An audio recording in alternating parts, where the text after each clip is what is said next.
Great to have you with us. I'm Joe Donlin. Tonight, dozens of elected officials fleeing Texas for Illinois have successfully blocked a vote on a new congressional map sought by President Donald Trump. But this fight is far from over. Political reporter Chris Tye here now with a story that sounds like it still has a ways to go. Long way to go. Every hour, seemingly, Joe. A new update late today. The Texas governor calling for the arrest of these Democrats for abandoning their duties. To back up here, typically congressional districts nationwide are drawn up after the census every 10 years. But the president, expecting a tough midterm election in 2026, asked the Texas governor to redraw them again. The scrapped vote would have been today had dozens not left the state, most here to Illinois, where the political hot potato now sits.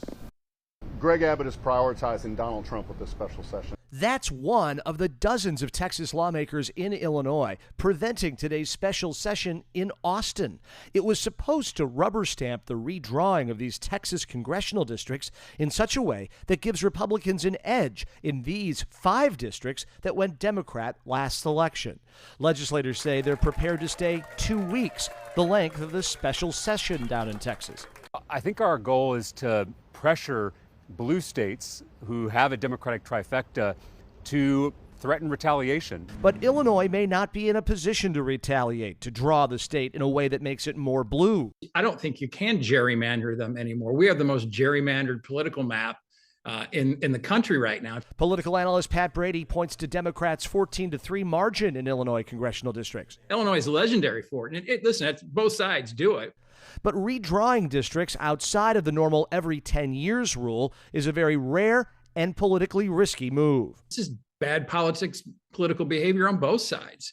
You shouldn't be concerned with rigging the game so you win. You should be concerned with delivering results for your constituents.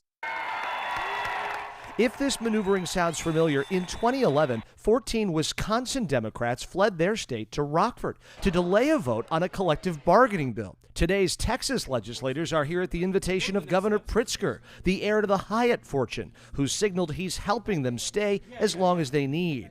Chicago's mayor, often at odds with Pritzker, adding this into the mix. As much as I appreciate Illinois helping out people from Texas,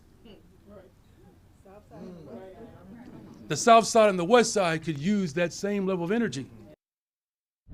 Right now, Texas House Democrats are holding a news conference out in west suburban Warrenville after successfully blocking today's vote. It is an empty hall right now. We expect them to address that move by Governor Abbott late today, calling for their arrests. We will have their remarks tonight on our news at 10. Back to the politics of this. Pat Brady says the winners in all of this, likely the governors of these 2 states. Consider Governor Pritzker becomes a louder Trump critic on a national stage with all of this. Governor Abbott's able to show he's committed to Trump loyalists by trying to secure a win for the president next year. So, Joe, in addition to the moving parts today, the political shifting is really something. How long could this go on? You mentioned 2 weeks. Might they just stay here for the rest of the special session? Yeah, that's the thought, is if Governor Abbott signals that he's not going to call back this redistricting vote, they will stay here as long as they need to, where they say it's a coalition that they're ready to wait out. Because there is other business to be done on this. Important business, and Governor Abbott says that. He says we have some things related to this summer's flooding that we really want to focus in on. Their absence is preventing that from happening, but they're concerned about the long game of politics down there. We'll see where it goes. Chris, thanks very much. You bet.